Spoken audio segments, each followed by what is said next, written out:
Hi everyone, so let's take a look at my amplitude modulation code.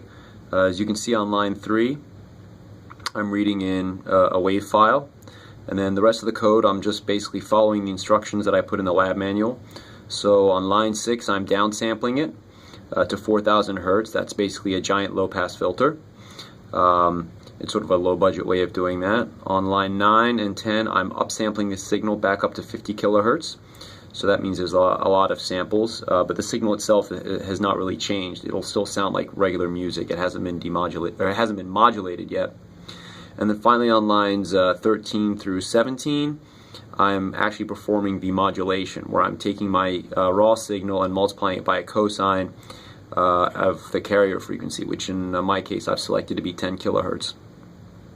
And finally on line 19, I'm writing the modulated signal to a file. So if I go and listen to the original sound, here's what the original audio is.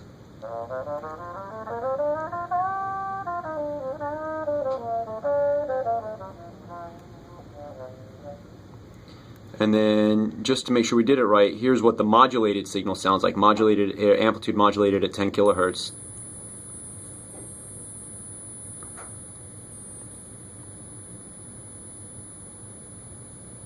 Alright, so as you can tell that sounds awful, and as well it should sound awful because it's basically just a 10 kilohertz signal.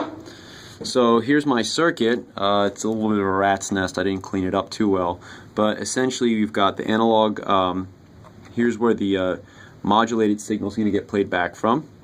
Then I've got my diode, my capacitor, and my resistor. And I won't tell you what I've selected for my time constant, but that is a little bit critical. And then as we discussed in class, that circuit doesn't really have enough power to drive the speaker, which appears as an 8 ohm resistor to the circuit. Right? If you put that in there by itself, it kind of causes a lot of problems. So what I've done to address that is I've put in my trusty op amp here. I've got it connected to positive supply and negative supply. And then I don't know if you can tell, but the input comes to pin 3, and then I've got, that's the positive input, and then I've got the negative input connected to ground.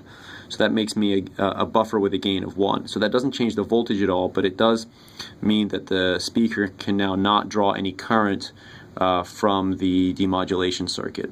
So the output of that circuit is basically goes directly to my speaker. Alright, and then I also have those lines sent up to the oscilloscope. Okay, so finally here's my computer screen. I've selected basic and then player, and just so you can see what I did, I clicked under the player tab, I clicked add. This is the appropriate signal. I just have to make sure that my frequency here is 50 kilohertz because that was the sampling frequency that I selected in MATLAB. Okay, and then finally I can just hit run, and I don't know if you can hear this.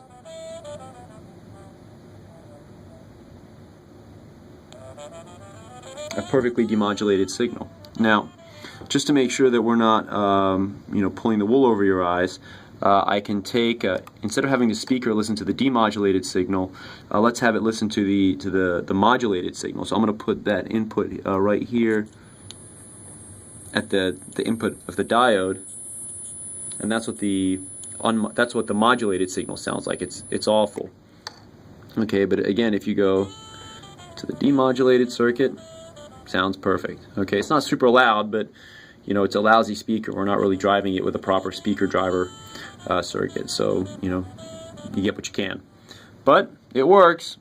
One diode, one resistor, one capacitor, and an op amp configured as a buffer. Easy as that.